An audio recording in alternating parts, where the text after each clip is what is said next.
Baik, bismillahirrahmanirrahim. Assalamualaikum warahmatullahi wabarakatuh. Hari ini saya akan menjelaskan mengenai antioksidan dan radikal bebas, terutama bagaimana mekanisme kerjanya terhadap tingkat seluler. Baik, langsung saja.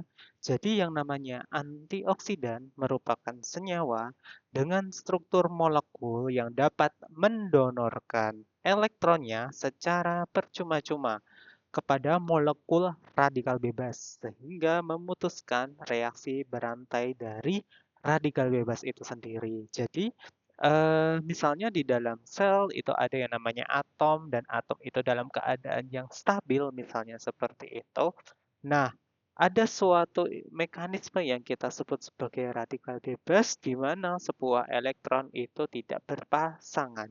Jadi, radikal bebas dikenal sebagai molekul yang sifatnya tidak stabil, terlebih sangat-sangat reaktif. Adanya elektron yang tidak memiliki pasangan seperti gambar merah yang ada di sini, ini adalah elektron yang tidak memiliki pasangan. Itu kemudian akan berupaya untuk mencari elektron lain untuk menstabilkan dirinya. Nah, antioksidan berupaya untuk menstabilkan. Jadi di sini antioksidan berfungsi untuk mendonorkan elektron terhadap radikal bebas. Kenapa? Karena keadaan radikal bebas yang tidak seimbang dapat menyebabkan jejas atau kerusakan pada tingkat seluler. Jadi, yang pertama kita pelajari itu adalah radikal bebas terlebih dahulu. Bagaimana keadaan radikal bebas di mana elektron yang tidak berpasangan itu menjadi berbahaya, sehingga memang memerlukan yang namanya antioksidan untuk membuat molekul-molekul yang ada di dalam sel itu tetap stabil. Nah, ada istilah yang baru di sini, yaitu adalah oksidan. Oksidan adalah zat pengoksidasi yang merupakan zat yang dapat menerima elektron dari zat lain dalam mekanisme reaksi redoks. Tidak semua oksidan harus merupakan radikal bebas, karena ada oksidan yang kemudian sifatnya itu relatif stabil. Ciri-ciri utama dari oksidan itu dia dapat menerima elektron, dalam hal ini adalah agen pengoksidasi, dan ciri utama dari oksidan yang lain itu bisa merupakan radikal bebas ataupun non-radikal. Yang kemudian, oksidan dapat menyebabkan reaksi oksidasi pada molekul lain.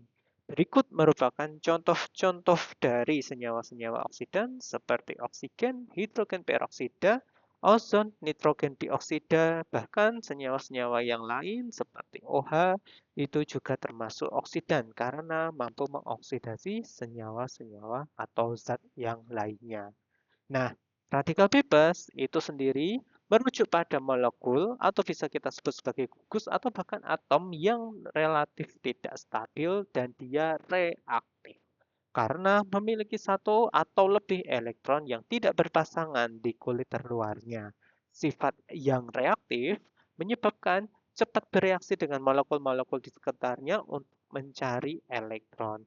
Jika kondisi radikal di dalam tubuh itu tidak seimbang, maka dapat menyebabkan yang namanya stres oksidatif. Stres oksidatif ini akan mengganggu fungsi dari seluler, akan mempengaruhi jaringan, dan kemudian dapat mengganggu fungsi organ. Dari situlah kemudian dapat menyebabkan yang namanya penyakit. Secara fisiologis, tubuh memerlukan keberadaan radikal bebas untuk membantu mekanisme transportasi elektron, memfasilitasi pertumbuhan sel, dan membantu sel darah putih untuk memerangi benda asing dengan cara fagositosis. Namun, jika dalam jumlah yang banyak, radikal bebas dapat mengganggu mekanisme sintesis DNA, mengganggu pembuluh darah, merusak lapisan lipid pada dinding sel, serta produksi prostaglandin, merusak sel, bahkan mengurangi kemampuan adaptasi sel pada organisme. Ciri utama dari radikal bebas itu adalah memiliki elektron yang tidak berpasangan, biasanya dikasih simbol titik seperti ini, Kemudian dia sangat reaktif dan tidak stabil dan dapat menyebabkan kerusakan oksidatif pada sebuah sel. Ini merupakan contoh molekul-molekul yang stabil di mana ada elektron yang kemudian berpasangan, tetapi yang namanya radikal bebas itu ada satu yang tidak berpasangan. Contohnya superoksida, radikal hidroksin, maupun nitrogen monoksida. Nah, bagaimana tahapan terbentuknya mekanisme radikal bebas? Nah, tahapan pembentukan dari radikal bebas ini eh, terdiri dari inisiasi, propagasi, dan terminasi. Jadi, reaksi radikal bebas yang menyebabkan kerusakan berantai, contohnya misal mekanisme peroksidasi lipid, itu ada beberapa tahapan. Nah, inisiasi ini merupakan tahapan pembentukan radikal bebas pada tahap awal. Propagasi itu adalah mekanisme reaksi berantai yang menghasilkan radikal baru. Dan tahap terakhir yaitu adalah terminasi atau penghentian reaksi, yaitu merupakan reaksi yang berhenti karena pembentukan molekul yang stabil. Antioksidan memang berperan penting dalam menghentikan kerusakan dari mekanisme radikal bebas tersebut. Nah, tahapan yang pertama contohnya adalah tahapan inisiasi. Ini adalah tahapan pembentukan radikal bebas yang terjadi akibat pemutusan ikatan kovalen. Pemutusan ikatan kovalen secara homolitik baik dari panas, cahaya, atau mekanisme reaksi kimia. Contohnya adalah O2 plus elektron itu kalau misalnya menjadi atau dalam hal ini adalah melalui tahap inisiasi, maka dia menjadi O2 main. Nah, ini radikal bebas, radikal superoksida. Nah, ini biasanya di dalam tubuh dapat terjadi akibat mekanisme radiasi atau mungkin kandungan asap rokok atau mekanisme metabolisme yang lain. Jadi ini adalah beberapa contoh ya yang dapat menyebabkan bermulanya mekanisme radikal bebas pada tahap inisiasi. Seperti itu. Nah, tahapan propagasi itu adalah tahapan selanjutnya di mana tahapan reaksi berantai radikal bebas yang kemudian menyerang molekul-molekul stabil yang kemudian membentuk mekanisme radikal baru. Contohnya adalah tadi di sini ada R plus O2 itu menjadi ROO. Nah, ada titik yang ada di sini, ini adalah radikal bebas yang lama, dia akan membentuk radikal bebas yang baru. Nah, contoh biologisnya adalah mekanisme peroksidasi lipid pada membran sel. Nah, kemudian tahap selanjutnya atau tahapan terakhir yaitu tahap penghentian rantai reaksi radikal bebas atau kita sebut sebagai tahap terminasi. Dan tahapan ini terjadi ketika dua radikal bebas bergabung membentuk molekul yang stabil. Jadi tadi awalnya adalah inisiasi, kemudian membentuk radikal baru. Nah, dari radikal baru itu kemudian akan membentuk molekul stabil. Kalau sudah terbentuk molekul stabil, maka ini sudah berakhir mekanisme radikal bebasnya. Contohnya di sini adalah ini adalah tanda radikal bebas, ini adalah radikal bebas, dan kemudian diakhiri apa namanya sesuatu atau senyawa yang memang tidak memiliki efek sebagai radikal bebas. Nah, mekanisme terminasi itu bisa dihentikan oleh aktivitas antioksidan yang lain seperti vitamin E, vitamin C, ataupun glutation yang dihasilkan di dalam tubuh kita. Contoh-contoh dari radikal bebas itu apa aja sih? Nah, contohnya adalah ROS atau kita sebut sebagai reaktif oksigen spesies. ROS adalah produk sampingan dari metabolisme oksigen di dalam sel. Ini bisa ion atau bisa molekul reaktif dengan konsentrasi yang rendah ataupun konsentrasi yang tinggi di dalam sel. Sifatnya memang tidak stabil dan memiliki waktu paruh biologis relatif pendek. ROS itu berperan penting terhadap mekanisme fisiologi jika dalam jumlah yang seimbang. Kalau kelebihan dapat menyebabkan stres oksidatif pada sel, bahkan dapat menyebabkan peradangan atau inflamasi. Peran dan sumbernya ini termasuk salah satu jenis radikal bebas yang berperan terhadap mekanisme proliferasi sel, mekanisme metabolisme, dan diferensiasi sel. Hasilnya itu didapatkan dari mana? Bisa dari sel normal, ini adalah ROS endogen, atau mungkin paparan eksternal. Contohnya adalah radiasi, polusi lingkungan, bahkan infeksi baik dari bakteri, jamur, ataupun virus.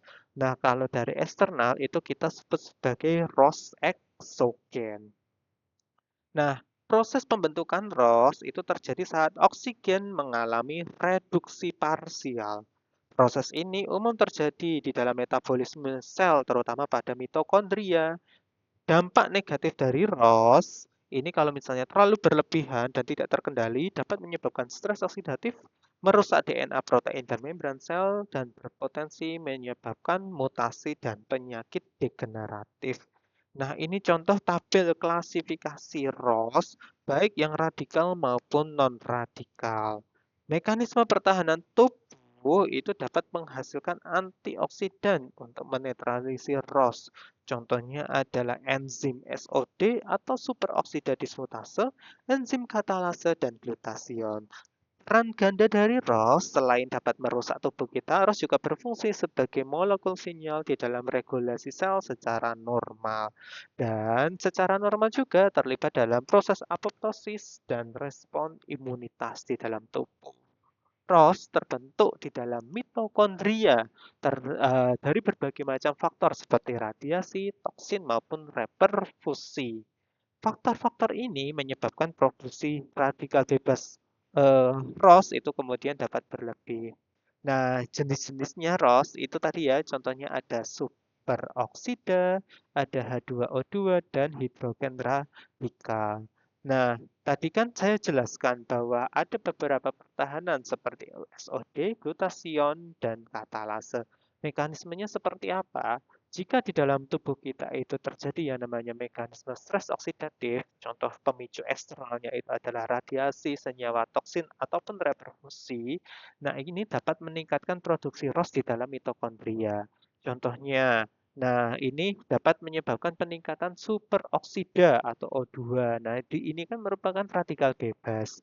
Nah, berarti caranya adalah tubuh akan menghasilkan enzim nih akan menghasilkan enzim yaitu adalah SOD. Ini adalah enzim antioksidan alami di dalam tubuh kita yang mengkonversi superoksida menjadi H2O2. Nah, H2O2 ini juga masih berbahaya ini, masih merupakan radikal bebas, sehingga si hidrogen peroksida ini kemudian akan dilakukan dekomposisi menjadi air oleh glutation peroksidase dan katalase. Jadi dari H2O2 menjadi H2O dan oksigen. Nah, kalau sudah jadi H2O ini sudah tidak berbahaya. Tetapi kalau misalnya dia masih jadi OH men, nah ini dapat menyebabkan peningkatan radikal bebas yang cukup parah. Nah, ini efek patologinya apa? Efek patologinya dapat menyebabkan peroksidasi lipid, modifikasi protein, dan kerusakan DNA. Peroksidasi lipid dapat menyebabkan kerusakan pada membran plasma, sehingga terjadinya mekanisme nekrosis, kemudian modifikasi protein dapat menyebabkan breakdown dan misfolding dari hasil proteinnya, dan DNA, kerusakan DNA itu dapat menyebabkan mutasi. Sedangkan kalau terkendali dari H2O2 dikomposisi oleh katalase maupun glutation peroksidase, maka kemudian radikal bebas ini akan hilang. Nah, ini kalau dalam keadaan yang seimbang. Nah, ini adalah contoh bagaimana mekanisme stres oksidatif pada reproduksi, terutama pada eh, jantan atau dalam hal ini adalah laki-laki. Jadi tahapannya sama seperti inisiasi, propagasi, dan terminasi, di mana di sini contohnya adalah puva. Nah, ini pada tahapan inisiasi terlebih dahulu ya. Nah, ini ROS seperti radikal hidroksil di sini menyerang asam lemak tak jenuh ganda pada membran sel sperma, kemudian reaksi ini menghasilkan radikal lipid setelah hidrogen diambil dari mekanisme reaksi PUVA. Contohnya seperti ini. Ini adalah tahapan awalnya. Jadi di sini ada radikal bebas. Kemudian propagasi akan membentuk radikal bebas yang baru. Nah, di sini contohnya radikal bebas yang baru. Radikal lipid bereaksi dengan oksigen membentuk radikal peroksi lipid atau LOO, kemudian radikal peroksi ini menyerang PUVA lain dan menghasilkan radikal baru. Jadi propagasi itu intinya adalah dia akan menghasilkan radikal baru sehingga reaksi berantai akan berlanjut. Jadi ini Awalnya mekanismenya inisiasi, kemudian propagasi. Di sini dia membentuk radikal, dari radikal ini akan membentuk radikal yang lain lagi atau radikal yang baru. Itu sudah masuk tahapan propagasi, kemudian tahapan terakhir itu adalah penghentian atau dalam hal ini adalah terminasi. Ketika dua radikal bertemu, reaksi akan berhenti karena pasangan elektron ya tidak berpasangan menjadi berpasangan dan kemudian akan membentuk aldehid. Nah, ini lipid peroksida akan terurai menghasilkan aldehid. Walaupun aldehid ini cukup beracun atau dalam hal ini toksik. Nah, aldehid ini salah satu contohnya adalah MDA atau malonyaldehid. Nah, malonyaldehid ini merupakan sampah metabolisme hasil dari mekanisme stres oksidatif. Jadi, contohnya ini adalah MDA, ini adalah senyawa-senyawa bersifat sitotoksik dan mutagenik. Jadi kalau misalnya di dalam tubuh kita itu kok ternyata meningkat mekanisme stres oksidatifnya, biasanya eh, aldehid-aldehid seperti HNE, ACR ataupun MDA itu kadar di dalam tubuh kita kemudian meningkat. Nah, itu ya salah satu tahapan bagaimana proses pembentukan ROS. Nah, di sini contoh yang lain lagi selain ROS itu ada RNS atau reaktif nitrogen spesies yang merupakan senyawa reaktif yang berasal dari oksida nitrat masuk ke dalam kelompok radikal bebas sehingga sering dianggap sebagai subkelasnya dari ROS. Jenis-jenis RNS cukup banyak seperti nitros oksida, peroksinitrat, kemudian nitroksil anion, nitrit oksida, dan perioknitrous asid. Asal dan pembentukannya itu terbentuk dari oksida nitrat diproduksi oleh enzim inositol saat mekanisme induksi di dalam sel. Dihasilkan melalui metabolisme sel normal secara aerob, terutama pada mitokondria dan mikrosom. Fungsi normal RNS berperan dalam proses seluler seperti transduksi sinyal, pemantauan tegangan oksigen, ekspresi gen, tonus pada pembuluh darah, dan aktivitas enzimatik. Bersifat antimikroba sehingga RNS ini dapat membantu mekanisme pertahanan tubuh. Tapi kalau terlalu kelebihan dapat menyebabkan stres nitrooksidatif dan dapat memicu kerusakan sel dan berperan dalam patofisiologi berbagai penyakit termasuk kanker. Dan perlu diatasi dengan mekanisme yang sama, yaitu menggunakan senyawa antioksidan. Jadi, baik ROS ataupun RNS itu merupakan sumber radikal bebas, di mana itu radikal endogen, sebenarnya radikal bebas itu dihasilkan di dalam tubuh kita sendiri. Jadi, sebenarnya tubuh kita itu juga bisa menghasilkan radikal gitu ya, tetapi paling banyak itu dari luar tubuh, dari lingkungan itu kita sebut sebagai radikal eksogen. Nah, ini contohnya untuk radikal endogen bisa dari berbagai macam mekanisme seperti autooksidasi, oksidasi enzimatik, dan respiratory bars.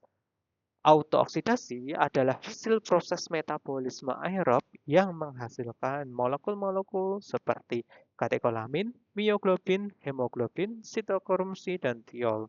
Produk-produk tersebut dapat mengalami autooksidasi dan menghasilkan oksigen reaktif. Oksidasi enzimatik itu adalah enzim yang mampu menghasilkan radikal bebas seperti santin oksida, amino asid oksida, lipogenase, aldehid oksidase, dan prostaglandin sintase. Sedangkan respiratory bars adalah proses sel fagositik menggunakan oksigen dalam jumlah yang signifikan sekitar 70-90% untuk melaksanakan tugasnya. Selama proses ini, oksigen digunakan untuk menghasilkan superoksida yang merupakan zat awal untuk pembentukan radikal bebas. Nah, ini seperti teman-teman ketahui bahwa respiratory bars itu bisa kita lihat dari mekanisme leukosit untuk mengeliminasi mikroba ataupun patogen-patogen ataupun sel mati melalui mekanisme fagositosis dengan destruksi dari fagolisosom. Yang pertama kali dilakukan itu adalah destruksi. Nah, ini bisa disebabkan oleh radikal bebas seperti RAS dan NO yang dihasilkan oleh leukosit teraktivasi oleh granula enzim. Terdiri dari mekanisme pengenalan dan perlekatan. Ini adalah mekanisme pengenalan dan perlekatan oleh partikel-partikel yang ditelan. Di gambar ini contohnya adalah mikroba yang kemudian mau ditelan. Dan kemudian penelanan ini akan membentuk yang namanya vakuola. Nah, ini adalah vakuolanya. Nah, kemudian eh, nanti akan terjadi yang namanya kematian atau degradasi. Nah, mekanisme yang berfungsi untuk mengeliminasi mikrob dan sel-sel mati juga mampu merusak jaringan normal. Nah, ini yang perlu diwaspadai jika mekanisme ini terlalu over. Mediator antiinflamasi inilah yang berperan terhadap proses penghentian reaksi inflamasi jika terjadi secara berlebihan ataupun tidak diperlukan lagi. Nah, ini teman-teman semua mekanisme reaksi kimianya, contohnya enzim NADPH oksidase ini terdapat pada membran fagosit mengubah O2 menjadi radikal superoksida. Nah, di sini adalah contoh radikal bebasnya. Superoksida kemudian mengalami dismutasi menjadi hidrogen peroksida atau H2O2. Nah, ini tahapan propagasi. Nah, kemudian dalam keberadaan ion Fe, H2O2 akan membentuk radikal bebas hidroksil dan inilah yang sangat toksik terhadap agen mikroba. Enzim mieloperoksidase atau MPO, nah ini dihasilkan dari granula primer neutrofil itu menggunakan H2O2 tadi plus dengan ion klorida untuk membentuk yang namanya asam hiperklorid. Nah, inilah yang digunakan sebagai agen antimikrobia yang cukup kuat. Ini kita bisa temukan komponennya pada pemutih, jadi hampir mirip. Semua produksi di atas, baik radikal superoksida, hidrogen peroksidase, dan asam hipoklorid, ini semuanya termasuk ke dalam radikal bebas atau ROS yang kemudian dapat merusak dinding sel, protein, dan DNA dari mikroba. Nah, inilah salah satu peran atau mekanisme ROS yang bermanfaat sebenarnya secara normal di dalam tubuh kita. Nah, sedangkan radikal eksogen ini merujuk pada jenis radikal bebas yang terbentuk di luar tubuh, seperti obat-obatan, mekanisme radiasi, maupun asap rokok. Nah, ini contohnya banyak banget ya. Sinar UV, mekanisme inflamasi, asap rokok, radiasi ion, polusi udara, dan lain sebagainya. Itu merupakan radikal bebas eksogen. Nah, ini salah satu contohnya, saya skip saja. Nah, ini adalah beberapa contoh dari asap rokok. Mengapa asap rokok itu merupakan sumber radikal bebas? Karena dia bisa menghasilkan superoksida, radikal hidroksin, nitrit oksida, peroksid, dan lain sebagainya. Dan ini merupakan radikal-radikal yang cukup berbahaya dan merusak di dalam tubuh kita. Dampak positif dari oksidan itu apa? Dampaknya kalau misalnya dalam hal ini itu dampak negatifnya itu dapat merusak jaringan ataupun sel, tetapi fungsi positifnya itu adalah tubuh dapat memanfaatkan oksidan untuk melawan serangan organisme patogen yang mengancam sistem pertahanan tubuh. Jadi dicontohkan seperti yang tadi itu adalah sel imun yang kemudian merupakan makrofag atau lain sebagainya yang kemudian dapat menghancurkan sel mati ataupun mikroba. Karena tubuh memiliki sel-sel khusus yang disebut sebagai inflammatory cell seperti granulosit, monosit, makrofag, dan lain sebagainya yang berperan terhadap ancaman tersebut. Nah, berdasarkan penelitian sebelumnya, seperti ROS maupun RNS, itu memang dapat merugikan jika berlebihan. Tetapi secara normal di dalam tubuh kita itu juga dapat menyebabkan penyembuhan luka seperti angiogenesis, inflamasi, dan beberapa proses pembentukan matriks. Jadi, oksidan maupun stres oksidatif itu istilahnya mungkin berbahaya jika berlebihan atau dalam kondisi tidak seimbang, tetapi bermanfaat jika digunakan secara normal. Dan memang yang dimaksud di sini adalah oksigen yang secara endogen, bukan eksogen seperti polusi udara dan lain sebagainya. Antioksidan berperan penting untuk menangkal radikal bebas, meminimalkan stres oksidatif, dan menghambat kerusakan sel akibat oksidan berlebih. Jadi kalau misalnya tubuh kita itu terjadi stres oksidatif akibat dari oksidan yang berlebih, maka tubuh kita itu memang penting untuk mengkonsumsi yang namanya antioksidan. Stres oksidatif menggambarkan ketidakseimbangan antara produksi oksidan dan kemampuan tubuh dalam menetralkan dengan senyawa antioksidan. Nah, itu tadi dampak positifnya. Kalau dampak negatifnya, meskipun oksidan berperan penting nih, gitu ya, tetapi dapat menimbulkan inflamasi hebat atau peradangan hebat jika terlalu berlebihan. Nah, seperti mekanisme inflamatori akibat oleh neutrofil maupun makrofag yang kemudian dapat merusak jaringan dan merusak sel-sel di dalam tubuh. Itu teman-teman semua, jadi peran dari radikal bebas maupun antioksidan di dalam tubuh kita. Itu saja dari saya. Sekian terima kasih. Wassalamualaikum warahmatullahi wabarakatuh.